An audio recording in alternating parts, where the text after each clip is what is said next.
아까 전에 이선 목사님께서 나는 어떤 신자인가 이렇게 설교를 하셨는데, 저는 제 양심에 손을 얹고 제가 어떤 신자인가를 봤을 때 저는 일단 대마였던 것 같습니다. 네, 하나님 버리고 도망갔던, 근데도 하나님께서 끝까지 포기하지 않으시고 데려오라고 하셨던, 누가처럼 다시 하나님을 찾아온 하나님의 자녀이기도 합니다. 그래서 제가 요즘에 하나님 저를 도구로 그냥 아무 때나 갖다 쓰십시오. 저는 언제든지 준비가 되어 있습니다. 이렇게 기도를 드리고 있는데, 제가 지금 임신 6개월 차입니다. 그래서 말하는 도중에 아마 숨이 많이 찰 수도 있습니다. 우리 성도님들께서 좀 예쁘게 봐주셨으면 감사하겠습니다. 네, 저는 1991년에 평양이라는 곳에서 태어났는데, 한 번도 엄마 뱃속에서 북한에서 태어나게 해주세요, 혹은 평양에서 태어나게 해주세요 이렇게 빌어본 적은 없습니다. 근데 눈 떠보니까 북한이었고 눈 떠보니까 평양이었습니다. 근데 눈 떠보니까 아버지가 군인이셨는데 그 이제 총 쏘는 군인이 아니셨고, 아버지는 이제 건설부대 군인이셨습니다. 그래서 저희 아버지가 저희 집에 이제 딱 찍어주셨던 가훈이 수평수직 직각직선이었습니다. 아버지가 한 달에 한 번씩 집에 들어오시면 저희 집을 군 병영으로 만들어 놓으셨습니다. 이불은 어떻게 각이 개어 있어야 하고, 옷은 어떻게 어느 각도로 걸려 있어야 하며, 굉장히 저희를 귀찮게 하시는 아버지였거든요. 근데 아버지가 이제 그 건설부대에서 하시는 일이 이제 정치 일꾼이라고 해서, 제가 지금 생각해 보면 아버지가 북한에 거의 목사셨던 것 같아요. 북한에는 이제 사이비 이단 종교라고 제가 감히 말씀을 드리는 게, 하나님 자리에 김부자들이 들어가 앉아 있습니다. 그러다 보니까 사람들에게 어떤 세뇌를 하냐면요, 사람의 생명이 두 개다라고 얘기를 합니다. 아버지 어머니가 주신 육체적 생명 하나랑, 그리고 장군님께서 주신 정치적 생명 하나. 이 육체적 생명은 언제든지 끝이 나지만 장군님께서 주신 정치적 생명은 영생한다. 너무나 똑같죠? 예. 근데 아버지가 그렇게 세뇌를 시키는 사람이었습니다. 그래서 이렇게 세뇌를 시켜서 정말 충성심이 높은 사람이 어떻게 되냐면 조선노동당원이 됩니다. 조선노동당원이 돼야 북한은 뭔가 이제 탄탄대로가 열리는, 남자들은 무조건 그 당원이 되어야만 뭔가 발전할 수 있는 기회가 있어서, 그 조선노동당원이 되기 위해서 몸과 마음과 충성과 효성을 다 바치는 나라입니다. 그러다 보니까 이제 아버지가 그런 권력을 가지고 계셔가지고, 그리고 하필이면 그게 또 군에서 군복무를 하셔가지고 저희 집이 아마 북한에서 가장 세뇌가 빨갛게 되어 있던 집이 아니었나 싶습니다. 그래서 아버지가 이제 어머니도 군인을 만나셔가지고 결혼을 하셨는데, 어머니가 그 한 세기를 대표하는 미인이셨다고 합니다. 어머니가 항상 하시는 말씀이, 내가 저 인간한테 속아가지고 하늘의 별도 달도 다 따주마 그렇게 헛소리를 치더니 저 하늘의 별 봐라 얼마나 많나, 그래서 하나도 안 따졌다고 엄청 이제 후회를 하셨었는데, 아버지가 그만큼 무뚝뚝하시고 가부장적이셨습니다. 그런 아버지 밑에서 저도 굉장히 이제 다른 사람들보다는 세뇌가 굉장히 잘 되는, 그래서 학교에서 항상 그 선전선동의 제1선에 서 있는, 아버지의 DNA가 똑같이 흐르고 있는 학생으로, 이제 북한에서 말하는 소위 모범생으로 그렇게 자라나게 됐습니다. 근데 이제 제가 이제 1991년에 태어났는데 1990년대 초반에 북한이 무너지기 시작했습니다. 그때 이제 1994년도쯤 들어왔을 때 아예 경제가 무너져서 배급이 끊겼습니다. 북한이라는 나라가 사회주의 제도다 보니까 사람을 쌀로 굽수를 매겨놨습니다. 우리 아버지는 군인이고 나가서 일한다는 이 이유로 하루에 800g의 쌀을 먹을 수 있는데, 우리 어머니도 성인인데 우리 어머니는 아버지를 만나서 결혼을 해서 집에서 가정주부로 일을 안 한다고 해서 어머니는 하루에 300g밖에 드실 수 없는, 그래서 쌀로 계급을 매겨놔가지고 우리 집은 항상 쌀이 모자랐던 것 같습니다. 그래서 평양이라고 했어도 저희 집은 그렇게 풍족한 집이 아니었고 항상 명예를 쫓는 집이었던 것 같습니다.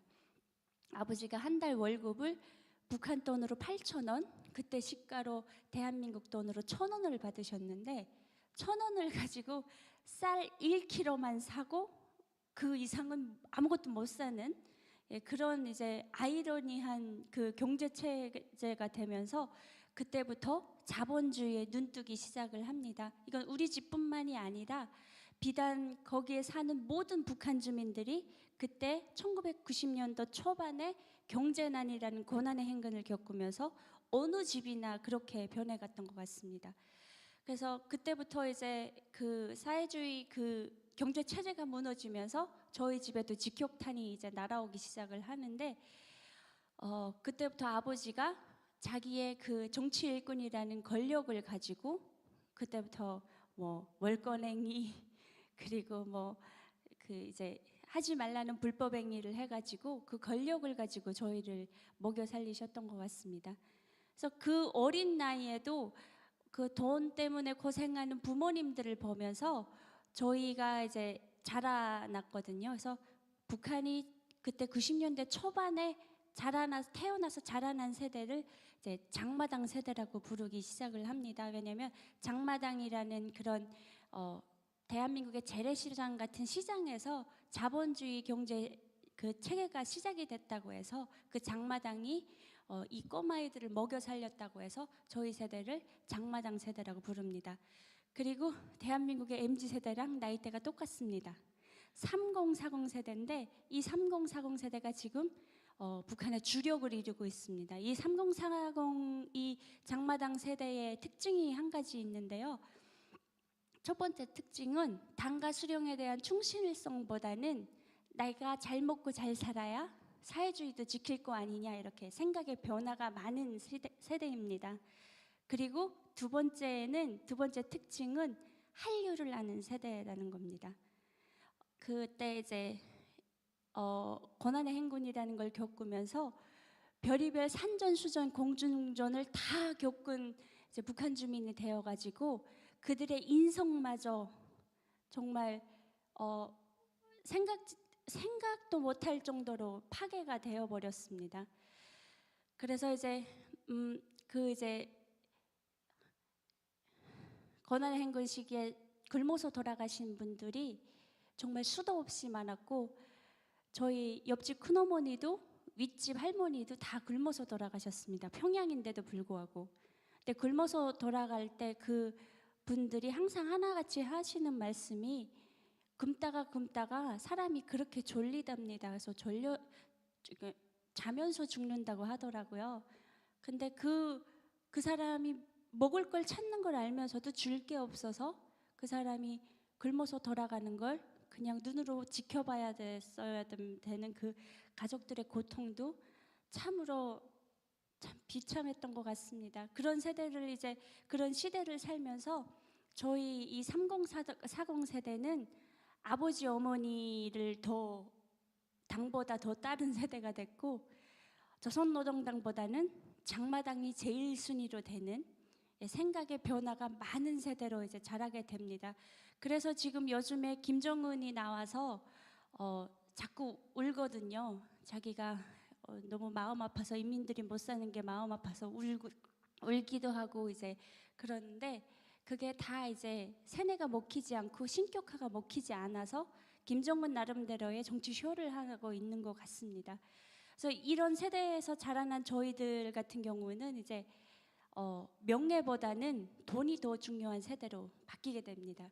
그래서 저도 처음에는 이제 학교 때는 아버지의 뒤를 이어서 이제 군인이 되고 싶었었는데 그 17살 어린 나이에 학교를 졸업하면서 느꼈던 게 돈이 없으면 죽겠구나, 돈이 없으면 어느 순간에 우리가 어떻게 될지 모르겠구나라는 이런 그 이제 공포감 때문에 돈을 벌어야 되겠다라고 생각을 해서 군인이 되겠다는 꿈을 접습니다. 그래서 이제 돈을 벌러 가야 되는데 어디를 지원을 할 것인가라고 생각을 하다가 그때 한참 북한에서 이제 해외로 나가는 붐이 엄청 많이 일었고 그때가 이제 외화벌이로 나가서 이제 한 달 동안 일을 하면 한 달에 이제 한 대한민국 돈으로 한 16만 원 정도를 준다고 하더라고요.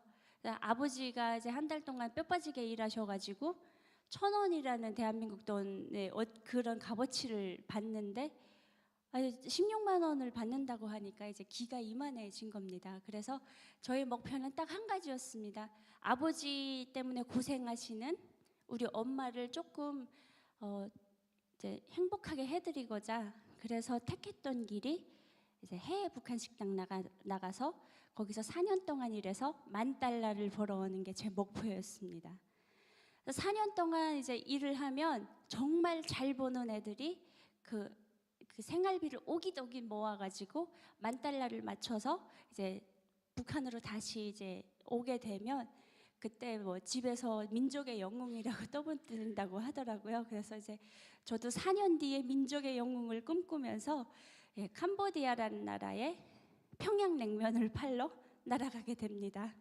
날아갈 때는 그때는 몰랐죠. 내 운명이 이렇게 바뀌리라고는 생각도 못했고 그리고 그 캄보디아에 나가려고 하면 엄청난 그런 오디션 같은 거를 걸쳐야 되고 그리고 이 사람의 토대가 어떤지도 다 봐야 되며 이게 나가고 싶어도 나갈 수 있는 기회가 이제 일반 주민들한테는 주어지지 않습니다. 그래도 나름대로 아버지 어머니의 덕을 받아서 신분이 높은 상태로 이제 그 나라에 날아가게 됩니다. 근데 그 캄보디아라는 나라의 특징이 하나가 있는데 그 캄보디아에 있는 그 북한 식당 평양냉면가리라는 그 식당에는 손님들이 100%다 대한민국 사람들만 오신다고 하더라고요.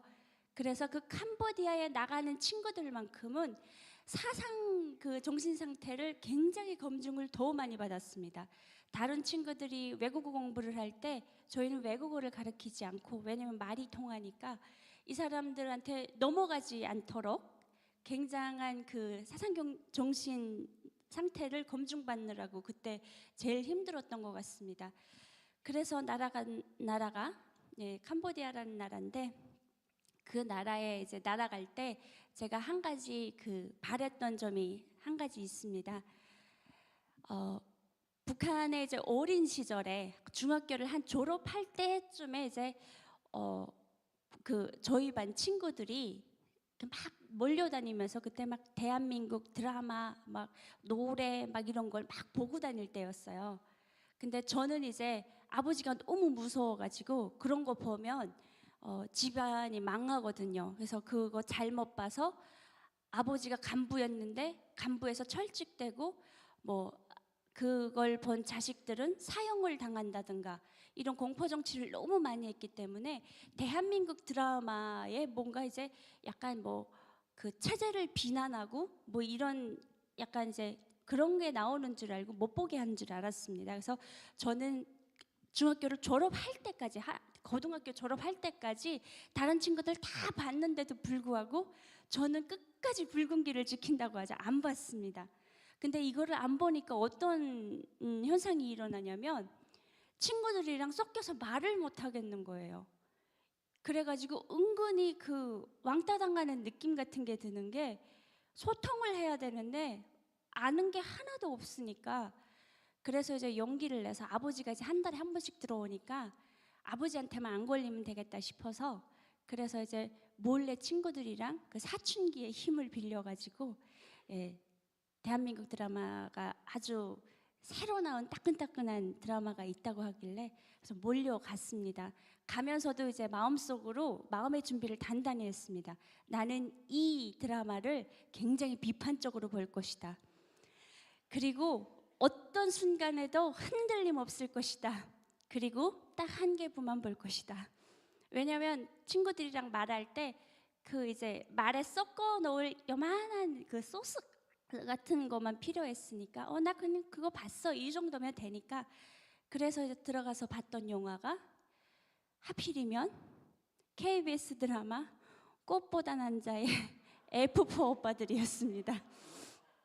예, 큰일 났죠. 예, 세상이 노래지는 줄 알았습니다.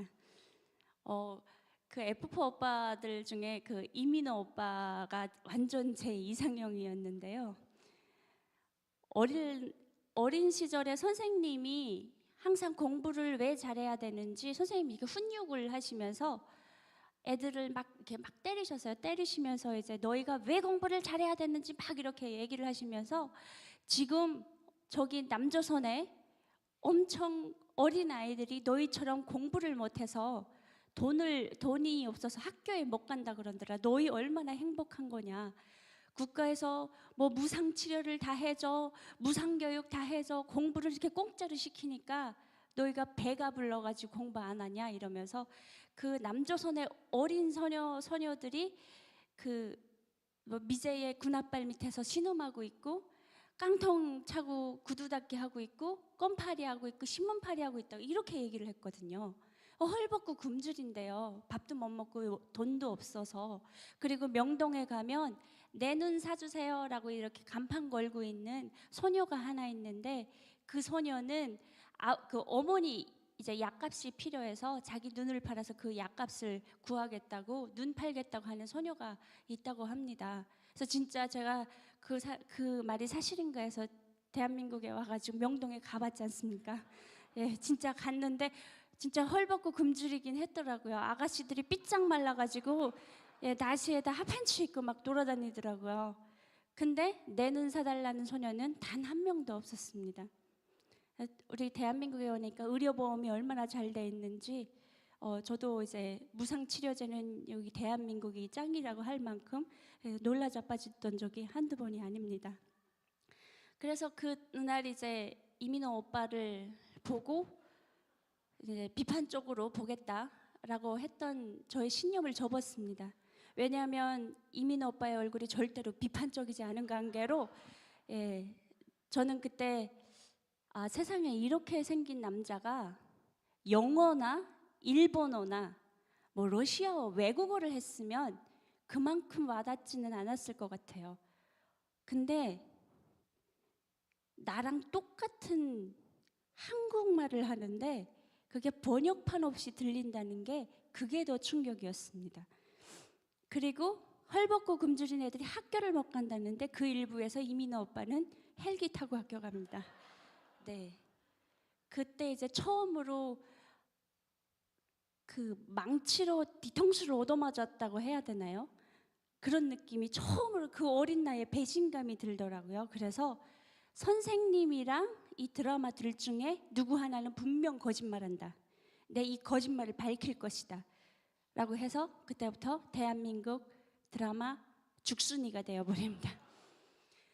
대신에 이제 아버지 눈만은 피하고 이제 몰래 이제 쥐새끼처럼 맨날 밤마다 보고 그랬죠.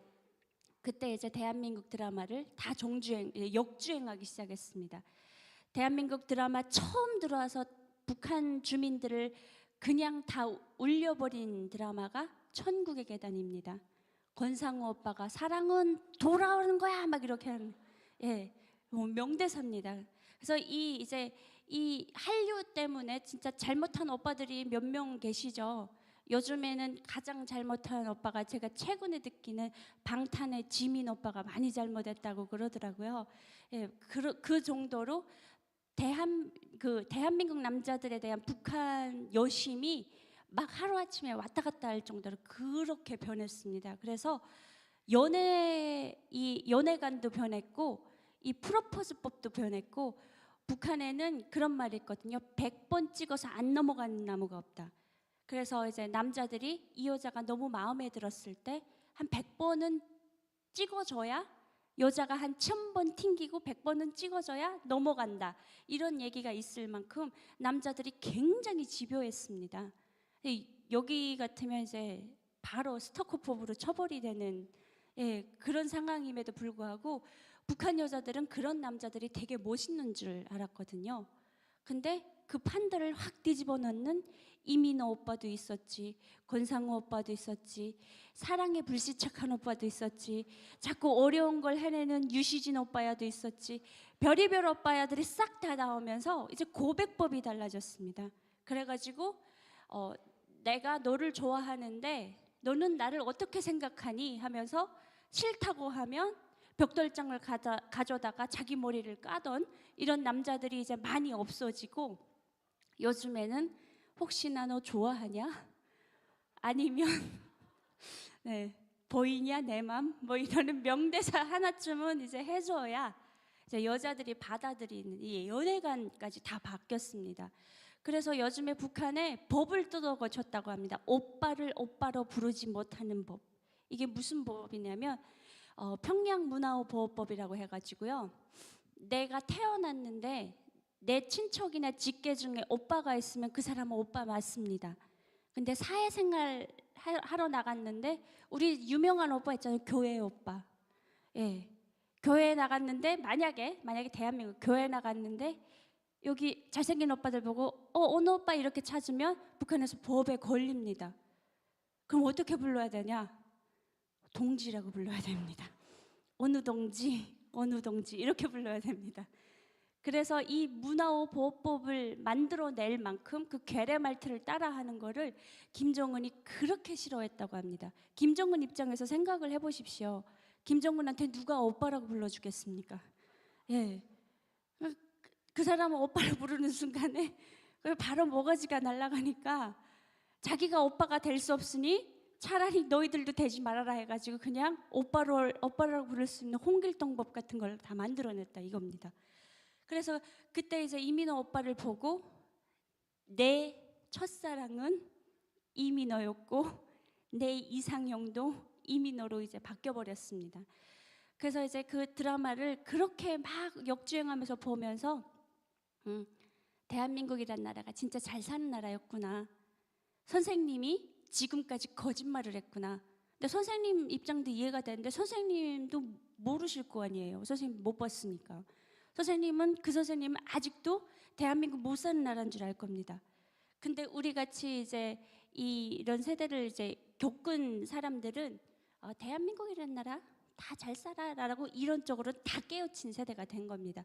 그래서 그 깨우친 상태로 내 마음속에 이상형 이민호를 품고 캄보디아라는 나라에 설레는 마음을 안고 날아가게 됩니다. 왜냐하면 대한민국의 모든 남자들은 이민호처럼 생긴 줄 알았으니까요. 예, 상향 표준화를 만들어 놓고 이제 그 식당에 100% 다 대한민국 사람들만 오신다고 하니까 제 상상 속에는 이민호들이 떼거지로 들어올 그런 상상을 했던 것 같습니다. 60세의 이민호, 50세의 이민호, 40세의 이민호, 몽땅 다 그렇게 잘생긴 남남북녀라고 하지 않습니까? 그런 사람들이 들어오리라고 생각을 하고 한복을 진짜 곱게 차려입고 첫날에 얼마나 설레는지 모릅니다. 드디어 문이 열리고 그대가 들어오는데 그때 처음으로 대한민국도 사람 사는 나라구나. 대한민국에도 인간적으로 생기신 분들이 굉장히 많은 나라구나. 그때 드라마도 거짓말했다는 사실을 뒤늦게 알게 됐습니다. 그때부터 제가 이민호에 대한 마음은 싹 접고요. 평양냉면을 열심히 팔기 시작했던 것 같습니다. 평양냉면이 한 그릇에 이제 8불이었는데 혹시 평양냉면 드셔보신 분, 해외 나와서 드셔보신 분 계십니까? 어떻습니까? 성도님 맛있었습니까? 맛대가리 없었죠. 네, 더럽게 맛없습니다. 진짜로 더럽게 맛없습니다. 근데 저희가 이제 그 캄보디아라는 나라에 날아가면 제가 신참으로 가게 되고 고참 언니들이 15명이 있습니다. 근데 이 15명의 언니들이 한 번씩 다 갈가요. 그래가지고 제가 처음에 캄보디아를 갔는데 3일 만에 짐 싸가지고 다시 집에 갈 뻔했습니다. 너무 힘들어서. 이 신참의 그 서름이라는 게 이거 아예 이역만리에 엄마 아빠 떨어져서 나와서 내 편은 하나도 없고 항상 뭘 못한다고 하고, 저희는 거기서 이제 24시간 같이 붙어서 생활을 해야 되는 사람이고, 그리고 앞으로 4년을 같이 계속 그 얼굴을 보면서 살아야 되는 사람인데 끔찍했습니다. 그 정도로 이제 우리 군대 갔다 오신 우리 그 남성분들은 아실 텐데, 그 딱 위에 그 사수가 그렇게 긁잖아요. 북한도 똑같습니다.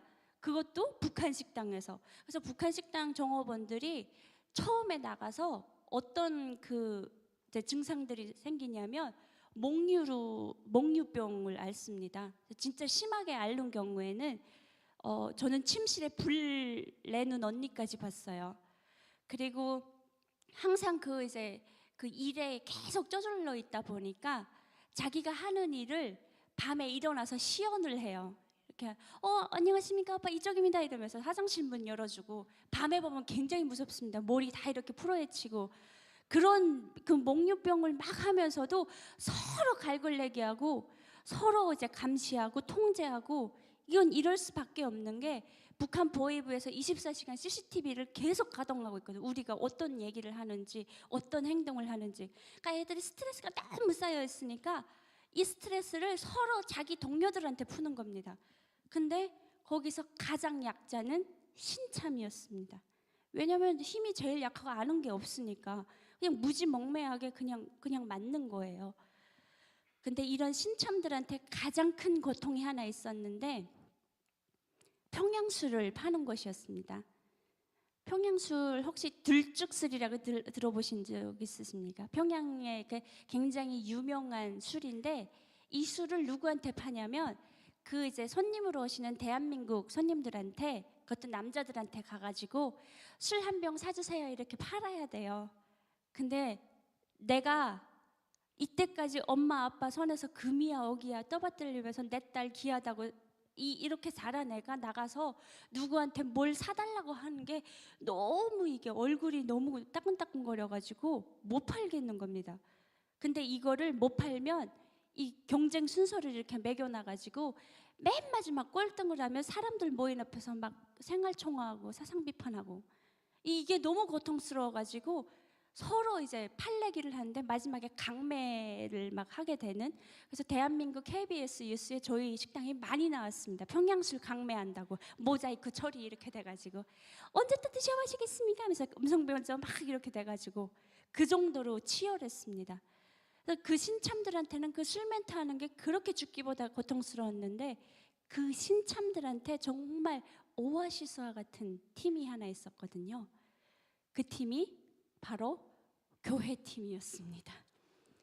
캄보디아에 단기 선교 나오는 교회팀들이 저희 식당을 많이 찾았는데, 그 팀이 들어오면 예약판에 이렇게 가로치고 교회팀이라고 떠요.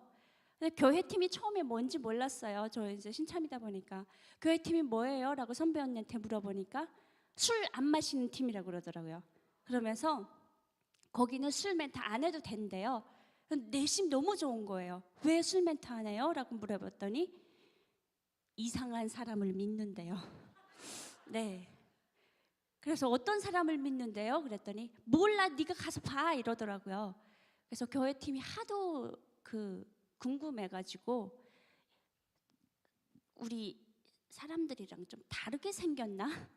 뭔가 그런 이제 환상도 있었고, 그런 걸 가지고 이제 교회팀을 이제 맞이를 했습니다. 교회팀은 이제 술을 안 마신다고 제일 구석탱이에다 주거든요, 자리를. 자리에 이제 제일 먼저 오셔가지고 그날도 이제 안내를 해서 제가 이제 그 교회팀을 쫙 앉혔어요. 별반 다를 게 없습니다.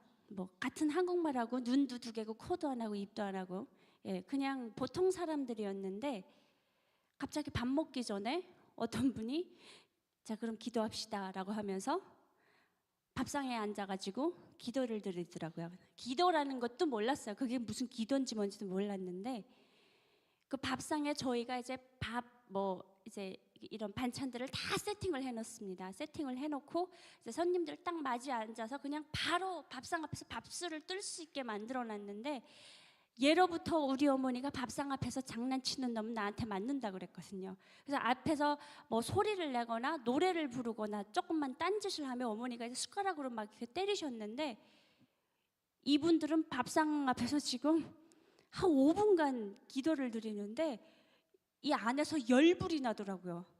아니 왜 밥을 안 먹고 뭐 하는 짓이야? 근데 문제는 그것도 누구한테 감사하다고 하냐면 이 밥상 차린 나한테 감사한 게 아니라 아버지 하나님한테 감사하대요. 그래서 이 아버지 하나님이라는 그 6글자가 머리에 딱 박혔습니다. 저희는 어릴 때부터 아버지 장군님이라는 말을 많이 배웠거든요. 아버지 장군님 고맙습니다라는 말을 아빠 엄마 사랑해요라는 말보다 먼저 배우고 자랐거든요.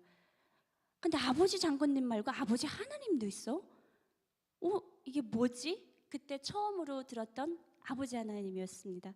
그래서 4년 동안 제가 이제 근무를 하면서 별의별 엄청난 그 어린 나이에 겪을 수 없는 그 육체적 고통과 정신적 고통을 많이 겪으면서 4년이란 세월을 이제 버티게 됩니다.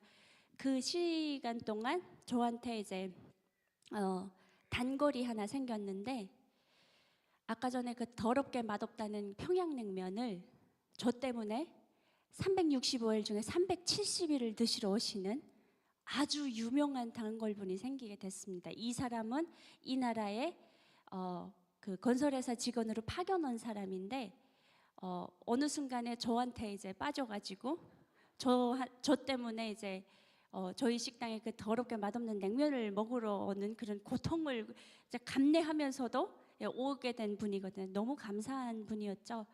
그리고 이제 그 이역만리에서 힘들 때나 외로울 때나 항상 엄마처럼 제 옆을 같이 지켜줬고, 그리고 뭐 제가 아프다거나 그리고 힘들다거나 막 어려운 일에 처했을 때 항상 자기 일처럼 나서주는, 그래서 그런 사람들을 보면서 제가 어떤 생각을 했냐면, 대한민국 사람들을 어릴 때부터 적이라고 배웠는데 이게 적은 아닌 것 같다.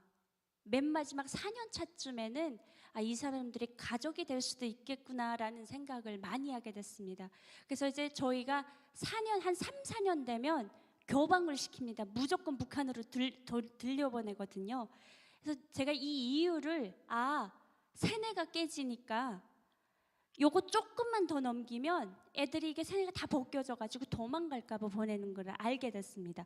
처음에 1년 차 때는 정말 뒷힘도 없습니다. 너 전쟁이 일어나면 나 쏠 거야 이렇게 물어보면 바로 그냥 그 앞에 그 당사자가 있는데 쏘겠습니다 이렇게 얘기를 하거든요. 근데 2년 차쯤 되면 1년 동안 그 같이 부대 껴온 세월이 있으니까 아니 쏘긴 쏴야 되는데 저기 너무 따뜻해요. 그래가지고 살짝 고민하는 정도가 됩니다. 그러다가 3년 차쯤 되면 어떻게 되냐면 이거 거의 동지거든요. 그래가지고 뒷담화를 하기 시작합니다. 누구 뒷담화를 하냐면 처음에 간부들 뒷담화합니다. 우리의 적은 간부 이러면서 간부들 뒷담화하다가 맨 마지막에 김정은 뒷담화까지 해요. 야 니네 어제 있잖아 미사일 또 쐈어. 엄마 왜 또 쐈습니까? 막 이렇게 하면서 서로 이제 그 정도로 이제 4년 차 되면 가족이 돼버립니다. 그 정도로 이제 정이 들다 보니까 이 사람들이랑은 싸우면 안 되겠구나가 이게 세뇌가 다 벗겨지거든요. 그래서 4년 차쯤 됐을 때 이제 언니들이 이제 선배들이 이제 갑니다. 갈 때마다 대한민국 그 교민들은 그렇게 울더라고요. 그래서 처음에 나는 왜 우나 싶었거든요. 왜 울어요? 라고 물어봤더니 어떤 분이 그런 얘기를 하셨습니다. 나는 너희 한 명 보낼 때마다 장례식 하는 것 같다고. 너희한테 정 주지 말아야지 이런 생각을 했다가도 어느 순간에 정 들고 보면 떠나가더라. 나는 너희 한 명 보낼 때마다 그렇게 힘들다. 그리고 마지막에 이제 인사를 하러 들어온 그 마지막 모습을 못 보겠다고 아예 인사도 안 받고 매정하게 떠나보내시고, 그리고 이제 노래방 기계에다 대고 TJ 미디어 그 노래방 기계에다 대고 이제 너 다시 와주라 눈물을 뚝뚝 흘리면서 이렇게 발라드를 불러 제끼시는 그런 오빠야들이 정말 많았습니다. 근데 이 북한 식당 종업원들이 정말로 감사한 사람들이 다 대한민국 분들이십니다. 아플 때나 힘들 때나 다 챙겨주시고 우리가 가장 그 위험한 순간에도 부르게 되는 사람이 다 대한민국 사람들이었습니다. 그 이역만리에서 팔은 안으로 굽는다고 어떤 위기가 닥쳤을 때는 같이 한민족이 돼서 그걸 뚫고 나가더라고요. 되게 감동스러웠습니다. 그래서 우리 북한 식당 종업원들이 16명이 있었는데 이 16명의 종업원들이 다 하나씩 자기만의 감정 쓰레기통들이 하나씩 있었습니다. 그 감정 쓰레기통들이 다 대한민국 남자들이었습니다. 그래서 이 사람들한테 어렵고 힘들었던 얘기를 막 하는 거예요. 근데 대신에 북한 당국은 알고 있어요. 북한 식당 당국은 알고 있어요. 대신에 이 사람들을 잘 보필을 해야 이 사람들이 또 나가서 팀을 데려오고 서로 윈윈하는 사이가 되니까 보험 하나만은 들고 있습니다. 북한 사람이라는. 그래서 4년 만에 보내는 거고, 얘들이 손을 넘지 않도록 계속 당근과 채찍을 계속 이제 교대로 주는, 사람이 참 피곤하게 만드는 그런 것인 것 같습니다. 그리고 그 대한민국 손님들이랑 북한 식당 종업원들 사이에는 사상 체제 이념 있던 거 하나도 없고 그냥 남자와 여자만 있을 뿐이었습니다. 거기는 정말 작은 통일촌이었던 것 같습니다. 그래서 거기서 사랑도 싹트고 대신에 이 70년 된 그 분단의 장벽을 넘어갈 수 있는 용기를 가진 남자도 없었고 용기를 가진 여자도 없었을 뿐입니다. 그 최초를 제가 만들게 되는데요. 그 4년 동안 오신 그 남자분이 처음에는 정말 제 스타일이 아니었습니다. 제가 아까 전에 이민호가 이상형이라 했잖아요. 예, 이민호랑은 정말 거리가 멀고 지리산 반달검을 가장 가깝게 닮았습니다. 네, 그래서 저 사람의 매력이 뭔지 전혀 모르겠고 했던 사람이 어느 순간에 그렇게 저한테 열정을 바치고 이제 정성을 다하고 이러니까 어느 순간에 이민호로 보이더라고요. 이게 참 이상하게 그 콩깍지가 끼우면 지리산 반달검도 이제 이민호로 보이는 매직이 일어나더라고요. 그때는 몰랐습니다. 하나님께서 거기다 금가리를 그렇게 뿌려대신지 그리고 몰랐거든요. 그래서 결국에는 이제 제가 이 사람을 마침내 좋아하게 됩니다. 이 사랑 스토리를 들으시려면 한 3박 4일을 들으셔야 되는데 짜장면 시켜 넣으시고 화장실만 왔다 갔다 하면서 들으셔야 풀스토리를 들을 수 있습니다. 근데 이 풀스토리는 여기서 말을 못하겠고 제가 마지막 장면만 얘기를 해드릴게요. 그래서 이제 이 사랑이 발전을 해서 결국에는 둘이 떨어져서는 못 살 상태까지 됩니다. 근데 그 딱 와중에 제가 이제 4년 차가 돼서 고참이 돼가지고 북한 갈 날이 얼마 안 남았을 때였거든요. 근데 그때 이제 남자가 저보고 같이 가자고 많이 흔들어댔습니다. 근데 이제 갈까 말까를 고민을 많이 했죠. 4년 동안 이 대한민국 사람들이랑 막 살부비고 살면서 자유라는 게 얼마나 소중한지 알았던 시간이니까요. 이미 제 세뇌는 다 깨졌고 북한에 들어가서 살 자신도 없었습니다. 근데 딱 한 가지 미련이 부모님이었습니다. 내가 어떻게 부모님을 버리고 나 혼자 잘 살겠다 거기 가겠냐. 그래서 이 사람한테 처음엔 따라가겠다고 했다가 다음 날은 안 가겠다고 했다가 이러면서 계속 뒤집다가 맨 마지막에 정말 안 되겠다 싶어서 제가 이 사람한테 이별을 고합니다. 그날도 이제 평범하게 저희 식당에 냉면을 드시러 오셨는데 냉면을 한창 먹고 있는데 제가 이제 그 얘기를 해요. 이 사람이 저한테 프로포즈하면서 반지를 줬었거든요. 그 반지를 빼가지고 이제 먹을 때 개도 안 건드린다고 하지 않습니까? 한참 맛있게 먹고 있는 사람한테 오빠 제가 오빠한테 할 말이 있습니다라고 하니까 뭐냐고 물어보더라고요. 그래서 사람이 인생에 3번의 기회가 있다고 하는데 오빠 저는 그 첫 번째 기회를 알고도 놓친 걸로 할게요. 우리 여기서 그만 헤어집시다 이렇게 얘기를 한 거예요. 그리고 이제 그 반응을 보니까 바로 젓가락을 내려놓더라고요. 그러면서 그래 내가 너한테 강요는 할 수 없지 하면서 일어나서 나가더라고요. 그래서 나가서 그 길로 오지를 않더라고요. 그래서 나는 그래도 한 번 차면 2번 들이댈 용기를 가지고 있는 남자라고 생각을 했습니다.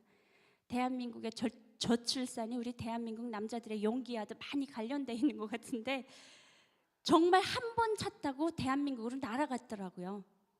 나는 그것도 모르고 한 일주일 동안을 기다렸던 것 같습니다. 대신에 그 이제 이겨내려고 별의별 그걸 다 만들었던 것 같아요. 근데 조선시대에나 걸린다는 상사병이 저한테 찾아왔을 수는 정말 생각도 못했습니다. 그냥 매정하게 끊고 갔으니까 그게 더 걱정이 되고 너무 보고 싶어가지고 정신을 못 차리겠는 거예요. 근데 그렇게 이제 사람이 피폐해져 가니까 몸무게가 41kg까지 빠지더라고요. 애들이 이제 막 이렇게 네 발로 기어다니고 물 한 모금 못 먹고 밥 한 털 못 먹으니까 저 언니가 병에 걸렸다고 이제 이게 보고가 돼가지고 북한 돌아가는 날짜가 나온 겁니다. 그것도 헤어진 지 6일 만에. 알리의 365일이라는 노래가 있는데 헤어져서 6일째 만이 그렇게 힘들답니다. 그거 넘기면 되는데 그 6일째 만에 하필이면 북한으로 돌아갈 날짜를 받아서 그때 심장이 철컹하더라고요. 그래서 처음으로 용기를 내가지고 제가 이제 그 대한민국에 가 있다는 소식을 듣고 그 사람한테 전화를 합니다. 전화기도 할 줄도, 스마트폰 하나 쓸 줄도 모르는 거 손님 손전화기를 빌려다가 화장실에서, 왜냐면 이제 CCTV가 다 보니까 그 화장실에서 전화를 하는데 그 전화하면서 저희가 사랑했던 그 시간이 주마등처럼 이렇게 흘러가더라고요. 저희는 손 한 번 못 잡아보고 정말 플라토닉한 사랑만 했습니다. 그래서 저희 오빠가 저를 그림의 떡이라 불렀습니다. 만질 수 없고 안아볼 수 없고 이러니까 너무 속상해서, 그래서 대한민국으로 가자라는 얘기가 그래서 나온 겁니다. 내가 너를 못 만지니까 너를 데리고 나가야 되겠다. 이렇게 돼서 사건의 발단이 시작이 된 겁니다. 그래서 그때 이제 전화를 하면서 내 전화를 받을까 안 받을까 굉장히 노심초사하면서 전화를 하는데 그 통화음이 이제 뿌뿌 이렇게 3번 가는데 안 받더라고요. 분명히 이게 찍힐 텐데. 그래서 안 받는구나. 대신에 정말 그 사람 마음 좋게 떠나도록 그냥 목소리 한 번만 듣고 싶었어요. 오빠 나보다 더 좋은 여자 만나서 행복하세요 이렇게 얘기를 하고 싶어서. 그래서 전화를 걸었는데 안 받아서 아이고 하고 전화를 딱 끊으려고 하는 순간에 부스럭부스럭 하면서 이제 여보세요 하고 전화 받더라고요. 근데 그 여보세요라는 그 4글자에 그 중저음이 깔린 그 목소리 있잖아요. 그때 저는 남자는 얼굴 봐서는 안 되겠다. 목소리가 제일 중요하다. 그 여보세요라는 그 4글자에 모든 게 다 이제 바닥을 쳐가지고 아까 제가 나보다 좋은 여자 만나서 행복하세요 이렇게 당당하게 얘기를 하고 싶었는데 마음과 반대로 보고 싶어요 라는 말이 나간 거예요. 근데 한 3초 동안 가만히 있더라고요. 그래서 내가 괜히 말했나 싶었는데 알았어 내가 갈게. 그날로 날아왔습니다. 본인도 내가 엄청 보고 싶었나 봐요. 네, 그날로 날아와서 그때 재회를 해가지고 그때 제가 얘기를 했습니다. 그 이제 정문으로 들어오는데 저 사람 따라가는 건 그러니까 진짜 세상에 신이 있다면 신이 나한테 준 운명이다. 가야겠다 싶어서 그때 처음으로 그 사람 손을 잡고 따라갈래요라고, 진짜 이번에는 꼭 따라갈래요라고 얘기를 했거든요. 그때부터 이제 일사천리로 진행돼가지고 저를 납치하겠다는 계획이 섭니다. 왜냐하면 이게 납치를 안 당하면 제 발로 걸어가면 아버지 어머니가 피해를 있기 때문에 저는 알리바이가 필요했습니다. 무조건 내 발로 가지 않고 저 남조선 남자가 쟤를 보쌈해서 데리고 갔다, 이게 필요했거든요.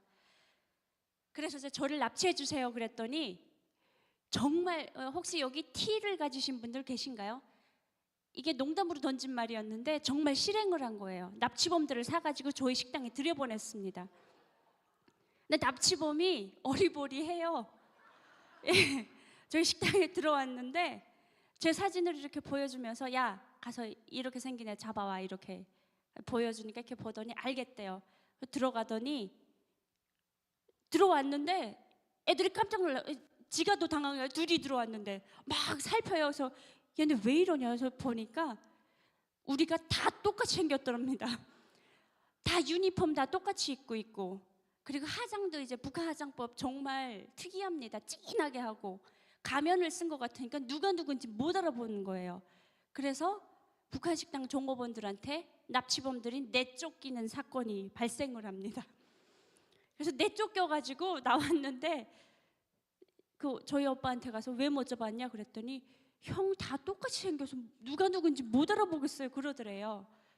그래서 그때 이제 그러면서 하는 얘기가 형이랑 그 여자친구는 생김새도 같은 민족이고 말도 똑같이 하는 사람인데 둘이 왜 같이 못 살아요? 그렇게 물어보더랍니다. 이해를 못 하더랍니다. 그래서 너무 열받아가지고 통역을 사다가 그 납치범들 한 5-6명 앉혀놓고 6.25 전쟁교육을 했답니다. 역사교육을. 우리가 왜 갈라졌는지를.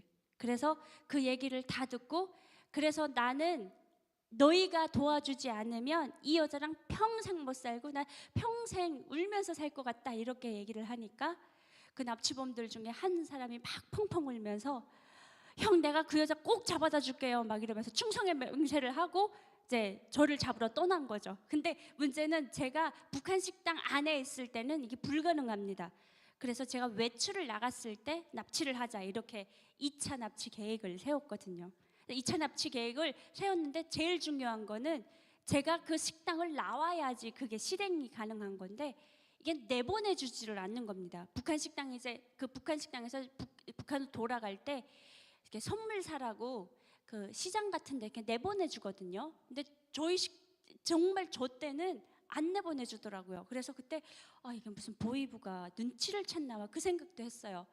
근데 오늘 이제 이 자리에서 오빠 이제 안녕히 가십시오. 저는 내일 갑니다 하고 제가 이 자리를 뜨면 내일부터 다시는 이 사람이랑 말도 못하고 공유도 못하는 그래서 이제 올라가서 준비만 해야 되는 딱 그런 시기가 오거든요. 근데 그날이 딱 마지막이었습니다. 평양 가기 3일 전이었습니다. 근데 그날 그 마지막 날까지도 저를 안 내보내니까 마지막에 이 사람이 이렇게 술을 써가지고 북한 그 조장한테 북한 식당 조장한테 돈을 찔러줍니다. 돈을 찔러주면서 내일 얘가 간다고 하니까 내 손으로는 차마 못 주겠으니 네가 이 돈을 가지고 선물이라도 좀 챙겨줘라 잘 부탁한다 하고 앞에서 아주 메소드 연기를 하고 잘 가요 뭐 행복해요 막 이렇게 하고 앞에서는 그렇게 연기를 하고 이제 다음 날이 밝았죠. 아침에 그 예상에도 없던 시장을 나가라는 외출 명령이 떨어집니다. 그래서 이건 하늘이 준 기회다라고 생각을 했죠. 그 시각에 이미 한 달 전부터 우리 오빠는 그 납치범들을 이용을 해가지고 저희 식당 앞정문이랑 뒷정문을 24시간 지키고 있었습니다. 혹시 제가 나올까봐.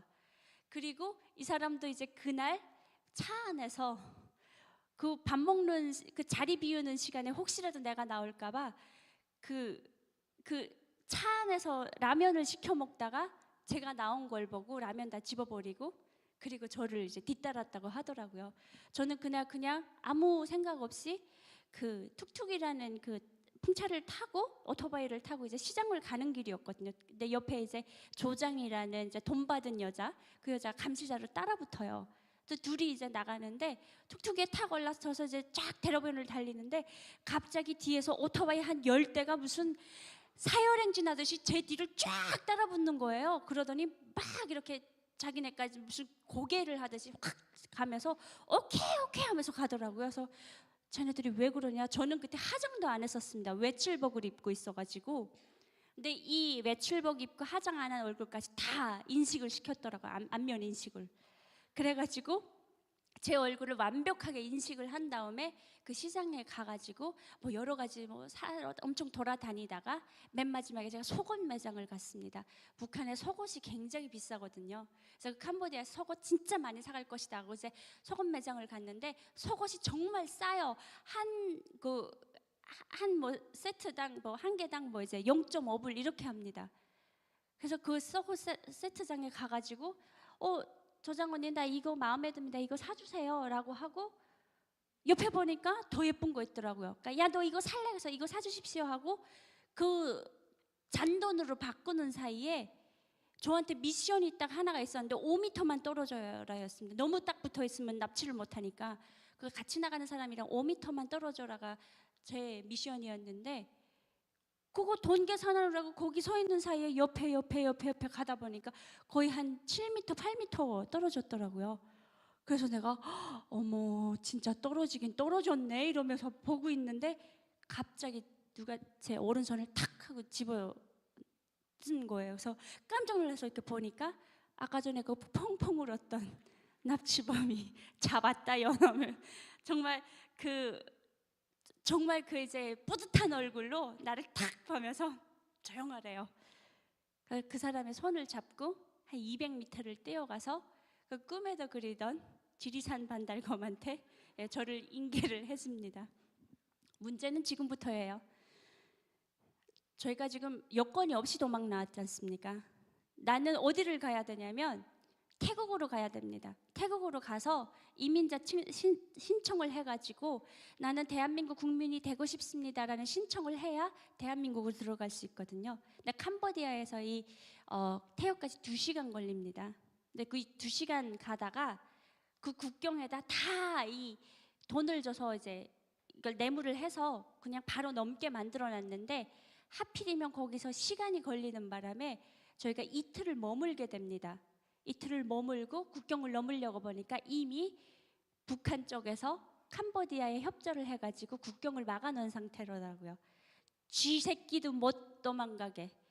그래가지고 그때 한 이틀 동안을 잠을 못 자고 아무것도 못 먹고 나갈 방법이 없으니까 그냥 펑펑 울었던 것 같습니다. 누가 나 좀 살려달라고.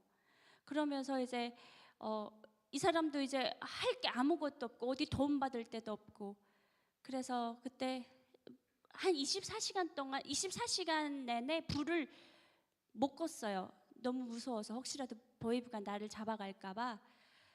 근데 그때도 이제 새벽쯤 됐는데 그 지리산 반달검 오빠가 저를 보호하고 있어서 같은 이제 그 방에 같이 들어 있었거든요. 근데 여러분께서 상상하시는 그런 일은 없었고요. 그분이 이제 잠들었어요. 잠들었는데 잠이 너무 안 와서 침대 밑에 이렇게 앉아 있다가, 야, 세상에 신이 있으면 얼마나 좋을까, 신한테 한번 빌어서 나 여기서 내보내주면 진짜 그런 일이 정말 가능할까, 그 생각을 하면서 한번 생각을 해봤습니다. 내가 아는 신이 누구 있지? 내가 아는 신은 아버지 장군님 뿐이었습니다. 근데 4년 동안 일하면서 우리 교회팀이 그렇게 찾았던 아버지 하나님이 한 분 또 계시더라고요. 그때 처음으로 아하, 그럼 이 신한테 빌어보자.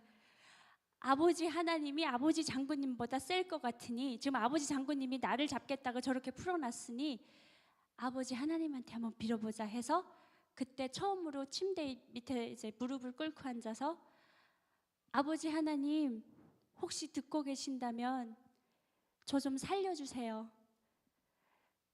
제가 살려주시면 무슨 일이든 다 하겠습니다.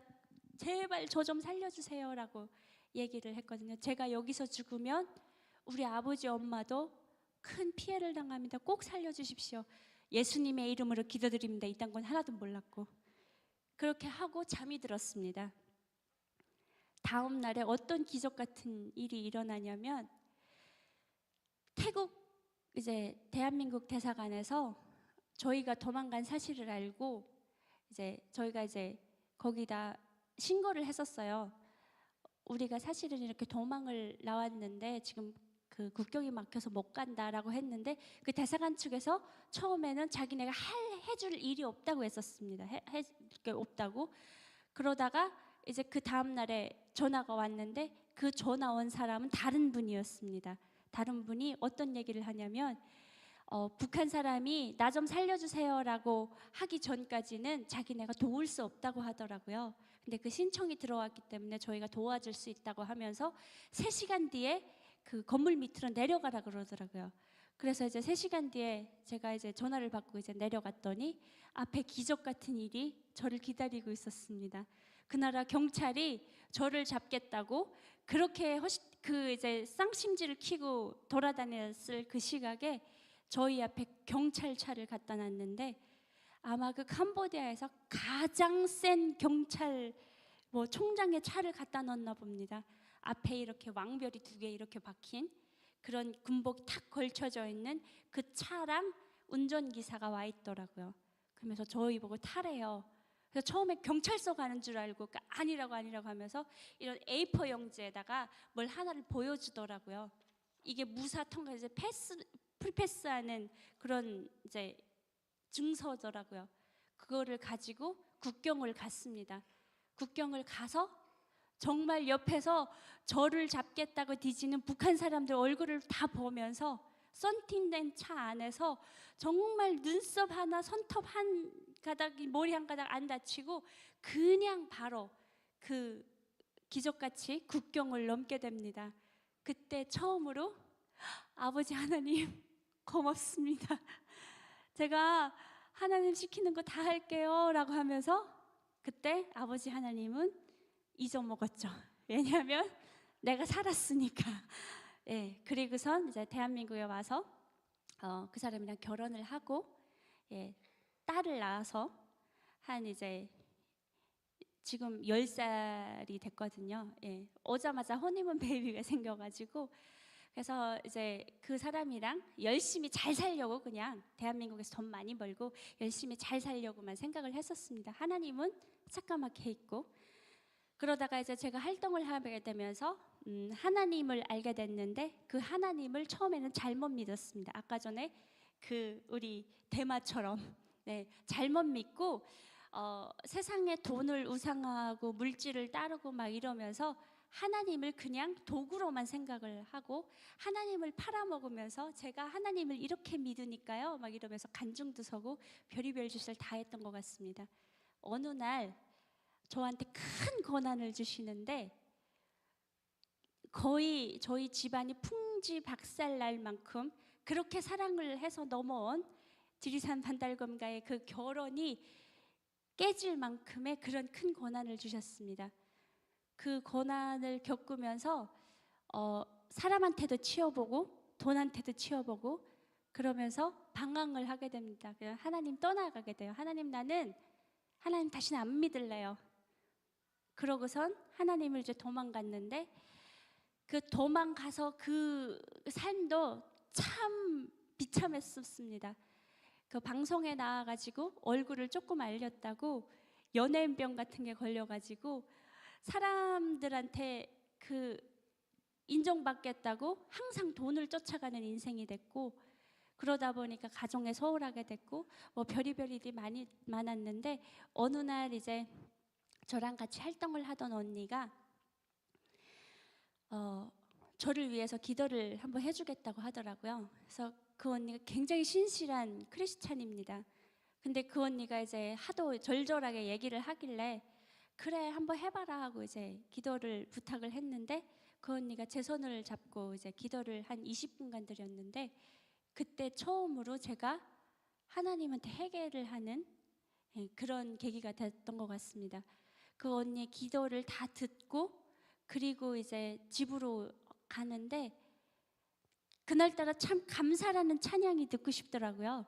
그래가지고 감사라는 찬양을 틀어놓고 그리고 집을 가다가 그 감사라는 찬양 앞에 이제 간주 중에 어떤 그 말씀이 있더냐면 그는 넘어지나 완전히 엎드러지지 아니함은 여호와께서 그의 손으로 붙드심이라 이런 구절이 뜨는데 그 와중에 나 같은 사람도 자녀 삼아주신 것 이게 뜨는데 그 주마등처럼 하나님한테 잘못했던 모든 순간들이 막 스쳐 지나가는 겁니다.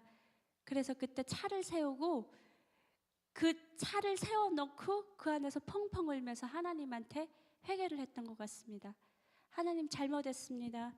제가 하나님을 떠나서 이렇게 방탕하게 생활하고 하나님 팔아먹고 사는 거 정말 죄송합니다.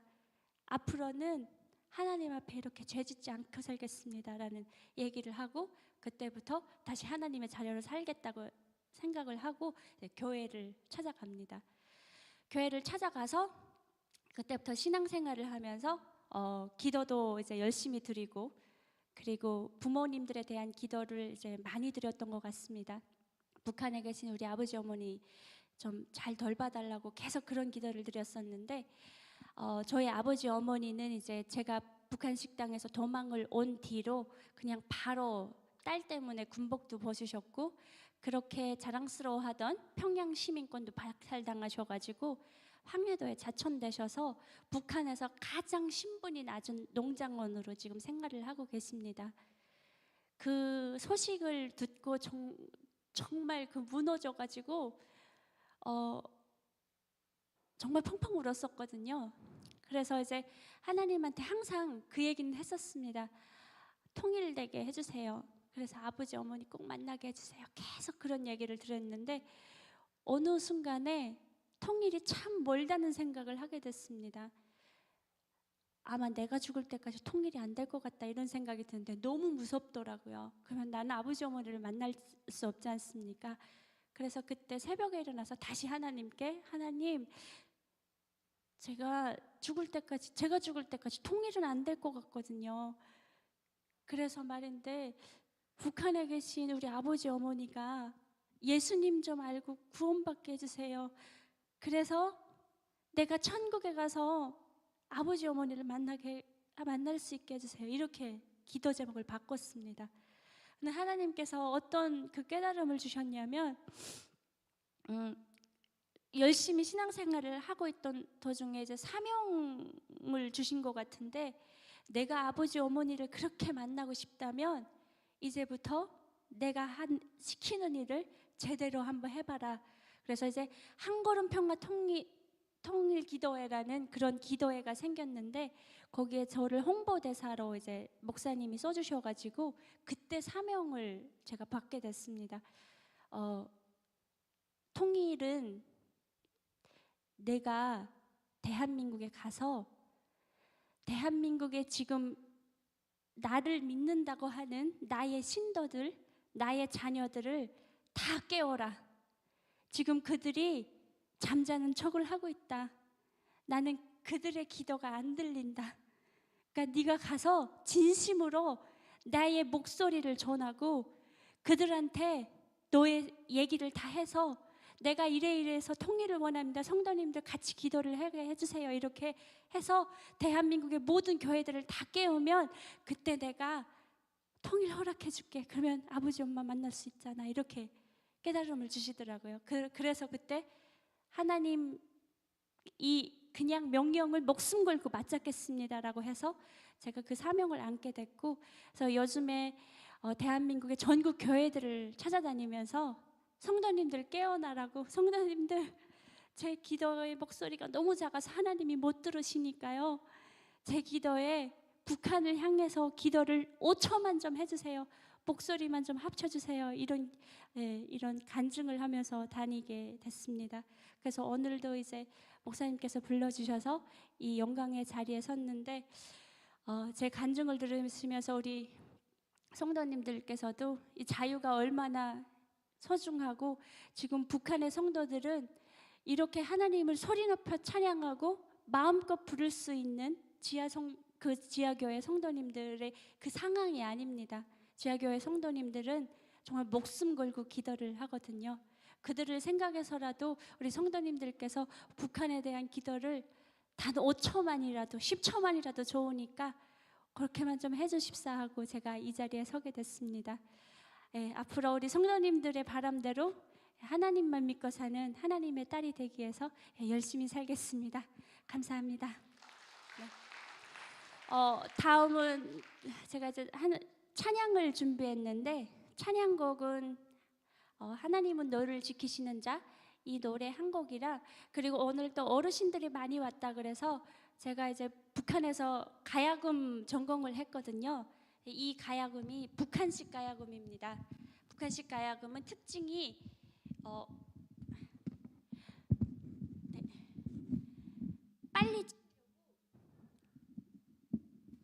빨리 치려고 이제 줄을 많이 만들어 놓고 속도를 높일 수 있게 만드는 계량 가야금입니다. 원래 12줄짜리 가야금인데 북한은 이제 21현을 만들었습니다.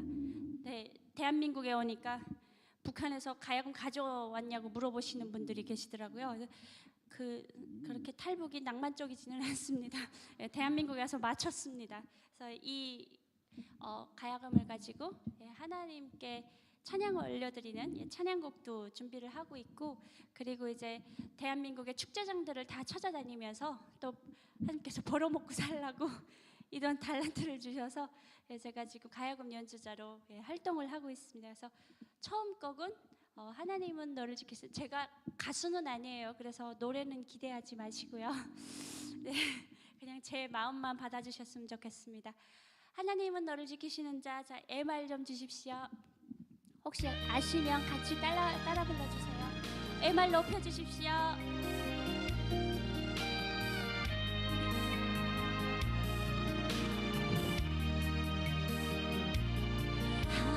하나님은 너를 지키시는 자, 너의 우편에 그늘 대시니 낮에 해와 밤의 달도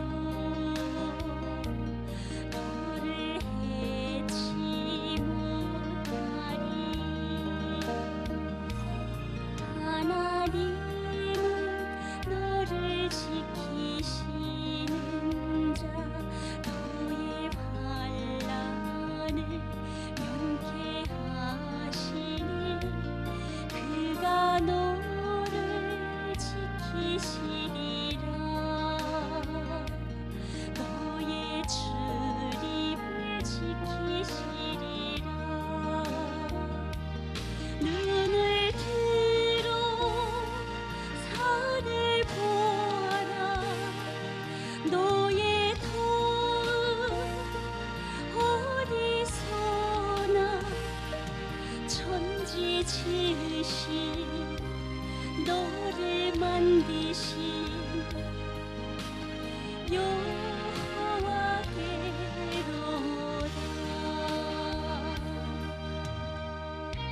전능하사 천지를 만드신 하나님 아버지를 내가 믿사오며 그 외아들 우리 주 예수 그리스도를 믿사옵나이다. 성령을 믿사오며 거룩한 공예와 성도가 서로 교통하는 것과 죄를 사하여 주시는 것과 몸이 다시 사는 것과 영원히 사는 것을 믿사옵나이다.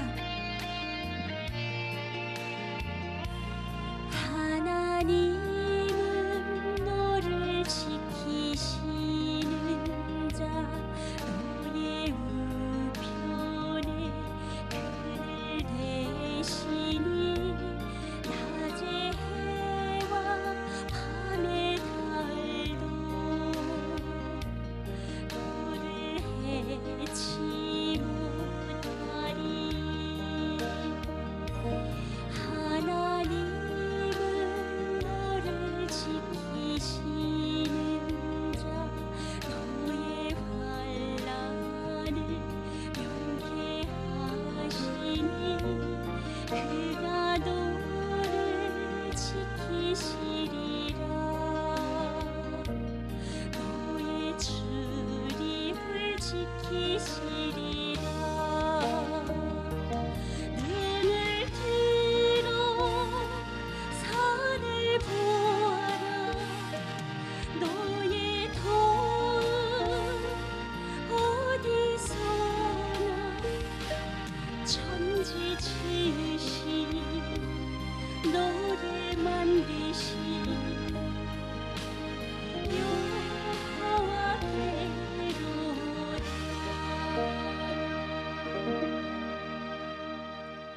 네, 감사합니다. 제가 이야기를 이렇게 막 재밌게 막 분위기를 띄우면서 하는 스타일은 못 돼서 되게 조곤조곤 했는데요. 대신에 가야금으로는 분위기를 좀 띄워드릴 수 있습니다. 그래서 이제 가야금이 느려 터졌다는 오늘 고정관념은 제가 뿌리 뽑아드리겠습니다. 대한민국에 오니까 이제 아리랑이 굉장히 지역별로 보존이 잘 되어 있더라고요. 그래서 오늘 성도님들께 아리랑 투어를 좀 시켜드리고자 아리랑 메들리를 갖고 왔는데 어떻게 좀 목사님 좀 흥겹게 해도 되겠습니까? 오늘만큼은 하나님께서 예쁘게 봐주시지 않을까? 네, 그럼 그 진도 밀량아리랑 주실까요? 네, 한번 가보겠습니다.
네, 감사합니다.